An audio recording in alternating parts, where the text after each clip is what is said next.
Alright, hey everybody. Welcome to my new series called Philly News Reacts.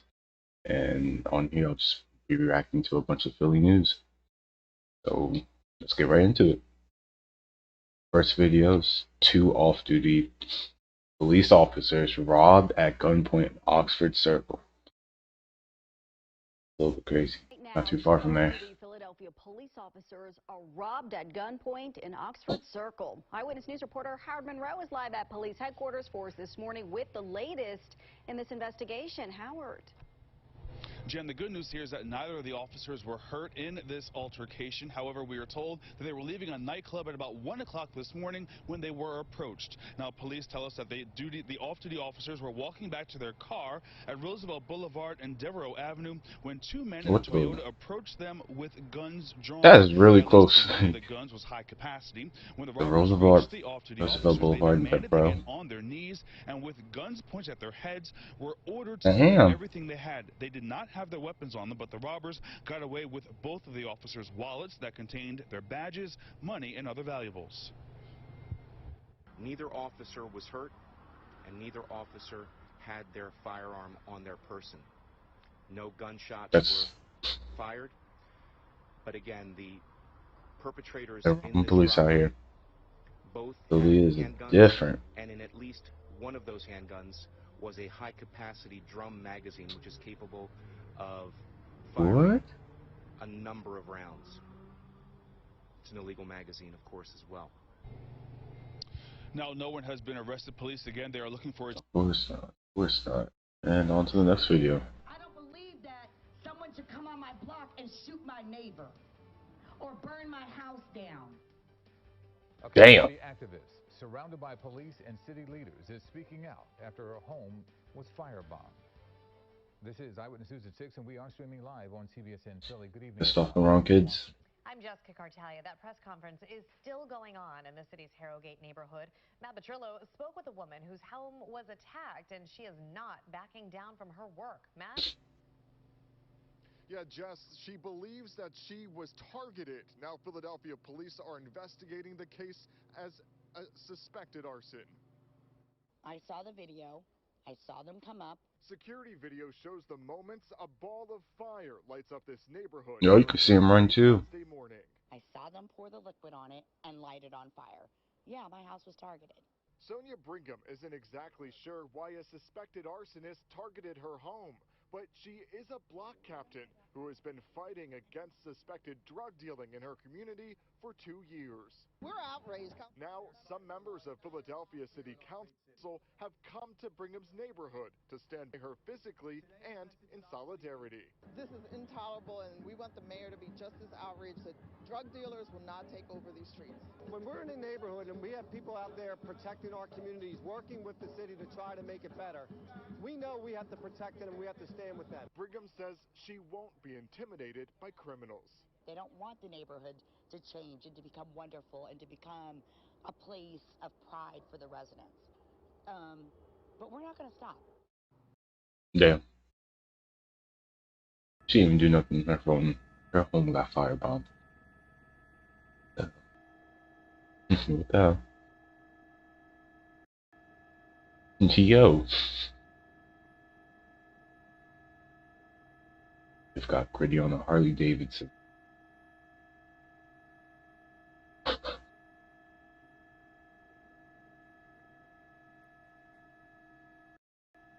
Where does he drive to? Just driving around.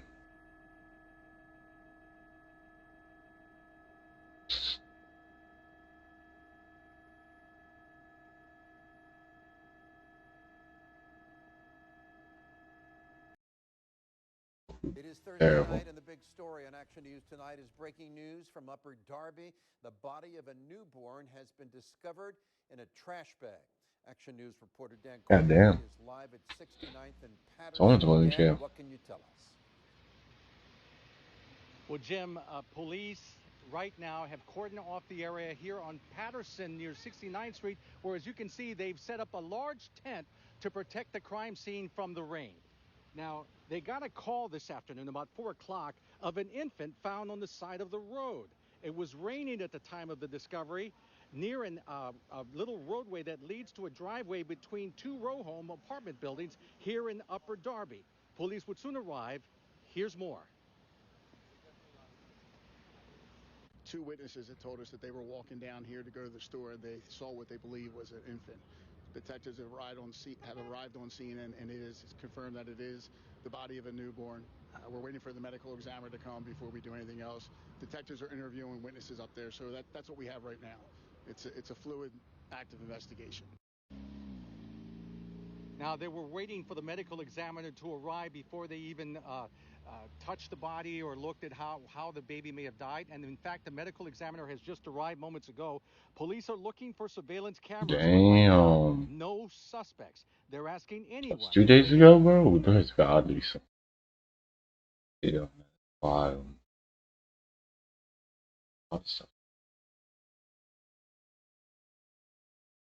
See. Surveillance video shows suspects opening fire in Mantua this morning, chasing down their victims before driving off. 4 people were injured on the very same block where 2 people were killed just last night. Yo, Reporter George Solis is live come for back us to now finish at job. Police headquarters. And George, this makes 2 deadly crime scenes 13 hours apart on the same. You would think like there'd be at least a police car just chilling there all day. That's right, Sarah. Police are looking into the similarities of both of these shootings, but it's too early to say that they are connected at this time, according to authorities. One thing officials did note, though, might be is right. the number of shell casings they found. People shooting here had a blatant disregard for human life. The reaction time on everybody as soon as that shit happens, bro, it's like they shot before they even got out the car. In the city's Mantua section. Watch again as a Like they're gone as soon as this car rolls up, bro. Nobody.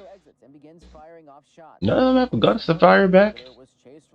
Like this is the easiest self-defense case to ever prove, bro.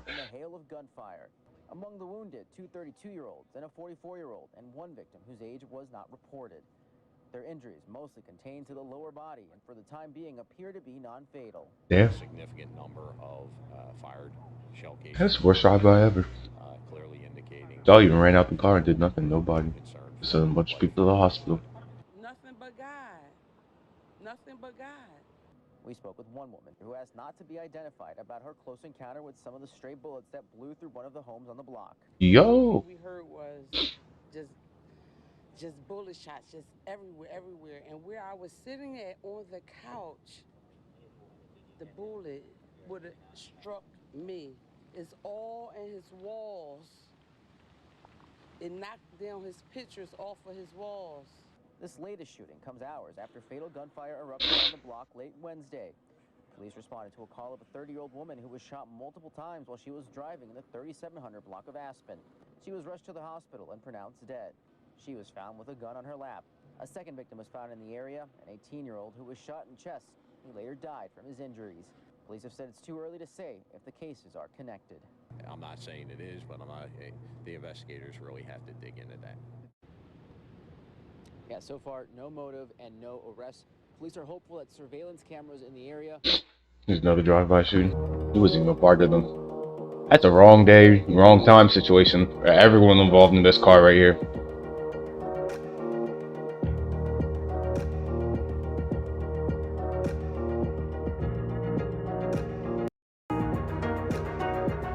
Right, like... He's broke 3 times. We have some exclusive video showing a SEPTA revenue agent, you know, the people inside the booth there, coming out and punching a man at the Frankfurt Transportation Center. This video is pretty rough. Steve has the details. Steve. Yeah, Mike, I just want to The third one this year. the people inside the booth. These are the people that are armed and in uniform who collect the cash from the kiosk where you buy your tickets and from the toll booths, the cashier booths. So these people aren't in a booth. They're out and about, and they look like cops because they are authorized to carry a sidearm, and they are also in uniform. And that's what makes this the most disturbing yet. Of the 3 incidents now within the last 3 months of people punching or slugging SEPTA riders in the head at SEPTA stations. You recall the 2 private security guards, one of which not only was fired, but also charged with aggravated assault in July. Then we had a second guard slug a guy over the head with a shiny metal object that appeared to be a thermos that we broke that news on back on the weekend of August 21st, 22nd. And now this video that you're looking at is what's called a revenue agent. Essentially, a guy who's going to be carrying cash, and that's why they also can carry a gun, which is authorized by SEPTA. And You better pay that revenue toll. agent on Monday morning knocks down a young man. This is at Damn. the Frankfurt Transportation My man, Center damn. at 9:30. And you also see a SEPTA transit police Better pay your officer fare. coming through the turnstiles who witnesses this incident. Nah, Now, SEPTA revenue agents, they wear those uniforms again, and they are, quote, authorized to carry a firearm because they collect money from those booths and from the fare kiosk, and it's a potential for robbery. So you would understand why they carry a gun. He didn't use his gun. He used his fist. And after Fox 29 News obtained the surveillance video and information on this from more than one source on this incident back on Monday, we worked this story through this morning, and SEPTA told Fox 29 News in a statement yesterday that, quote, that this officer witnessed this incident and an investigation was launched. I am sure the Philadelphia District Attorney Larry Krasner's office, when they see this video, they'll want to do their own investigation, especially in light of that SEPTA hired contracted security guard in July punching somebody in a similar fashion at the Arrett Transportation Center. You're smart with SEPTA. They really don't like being there, yo. Yo. Of the city on Monday. So I might go smart talk with SEPTA person just right now. talking to the person himself, if he wants to talk at this point, if he hasn't already hired a lawyer, and so on. So we'll be following. All I said was fuck your fare, and that's what happened.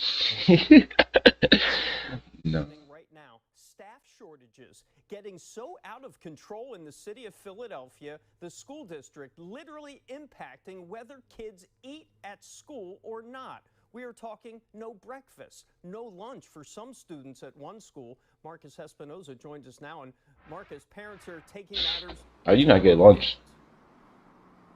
Hey, Chris, that's right. Let's start with the good news. Today, some Good Samaritans who didn't even have children at the school, they brought pizza today to make sure that those students had food today, because the bad news, yesterday, food was not properly distributed, and some kids, as you mentioned, went without a breakfast or a lunch.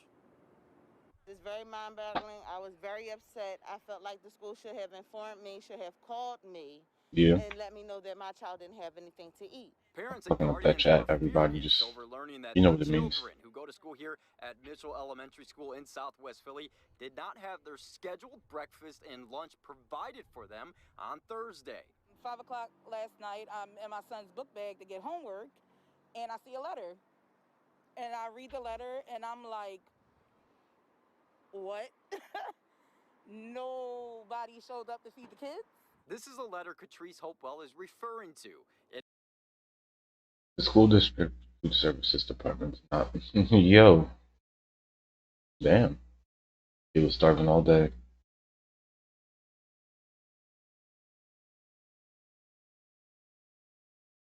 You're not made aware. In it, the school explains food service staff did not report to Mitchell today to serve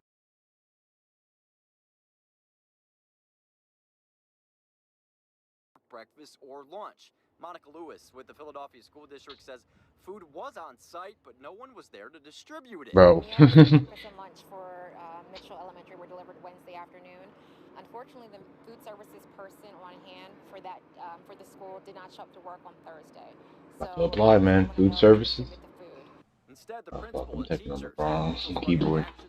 Food services for the 400 some students. Some were fed, but not all, according to the letter sent to parents. But I asked my son, did you get pizza? He said no. So I said, what did you eat? He said, we didn't eat anything. Lewis said it's not a standard procedure in the event of a no-show food service worker, and the school was unaware of the policy. The policy is that when that happens, the school leader can reach out to food services to have a roving person be deployed to the school, or to have a non-food service person within their team serve meals there.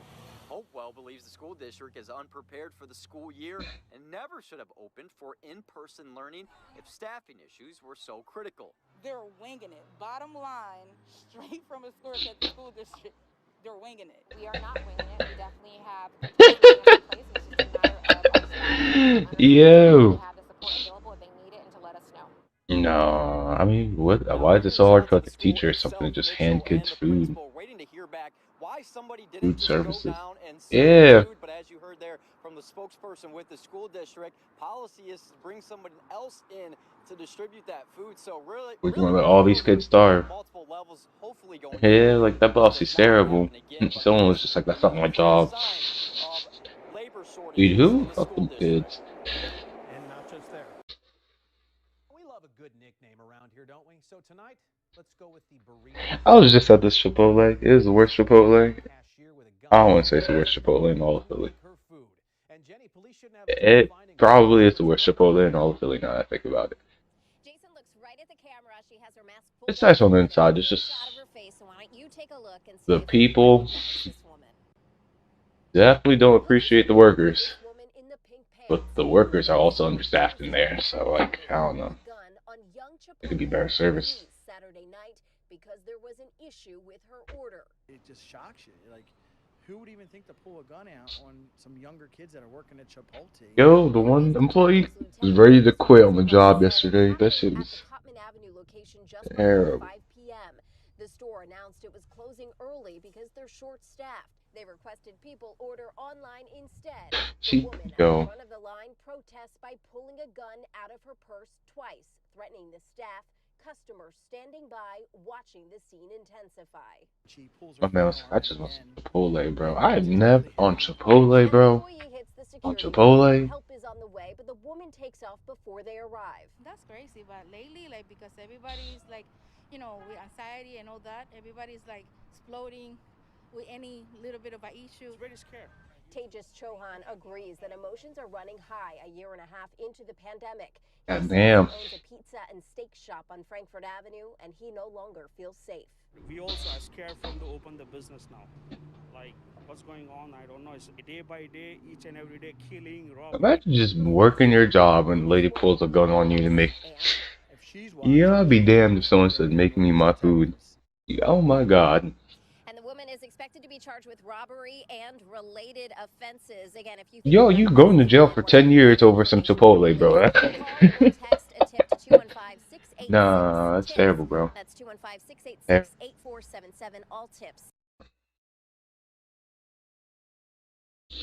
What is armed robbery carrying? Armed robbery in PA, bro. This is. Outrage in the city's Harrow. Let's see what armed robberies. Yo, 7 to 14 years, bro.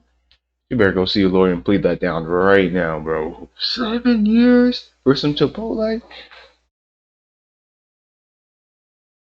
Just for some Chipotle, y'all.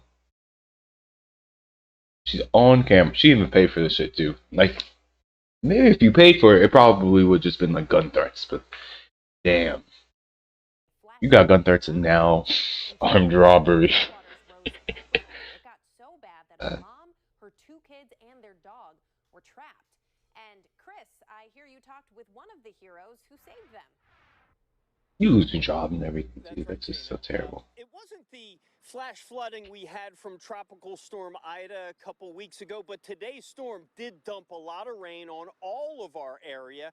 And one family has a local Good Samaritan to thank for his bravery. My son helping kids out. We just rescued a kid on the underpass. Way to go, Joe. With his mom narrating a water rescue. God damn. 21-year-old Joe Hilferty jumping into action when heavy afternoon rains flooded the underpass at SEPTA's Thorndale Regional Rail Station. Once she started screaming for help, I jumped right over. The Chester County man was putting air in his tires across the street at the Wawa when he saw a car stranded in rising floodwaters. Inside, a mother, her 2 daughters, and a family dog. Yeah, there's no way she was walking out there with both of them, bro. They stopped crying, I soothed them, helped them, told them it was going to be okay. Another eyewitness was also snapping pictures nearby when a Pennsylvania state trooper also stopped to help. Come on, doggy! Hilferty, a driver for UPS, says there was no question he was going to help, even if it meant getting a little wet. I had. My mother raised me that way. If people are in need of help. I like this. Damn. every other day. He does something that surprises me. His mom says helping is what her son does. Just this time, it was caught on video. He has a special needs brother that he's great with as well, and it's a twin brother that has a chronic illness, and maybe that's where he got it all from. So, you're a proud mom. I'm a proud mom. Now, after his heroics, get this. He never even got the name of the family he helped rescue, Jason, but he says one thing. He just hopes someone else would do the same for his mom. All right, paying it forward, perhaps. Hopefully his mom's never in that situation. Exactly. But all right, Chris, thank you very much. All right, so Scott, where do we stand tonight with these storms? Right. I think that's everything. Well, I'll be back tomorrow. Hope you enjoyed the segment.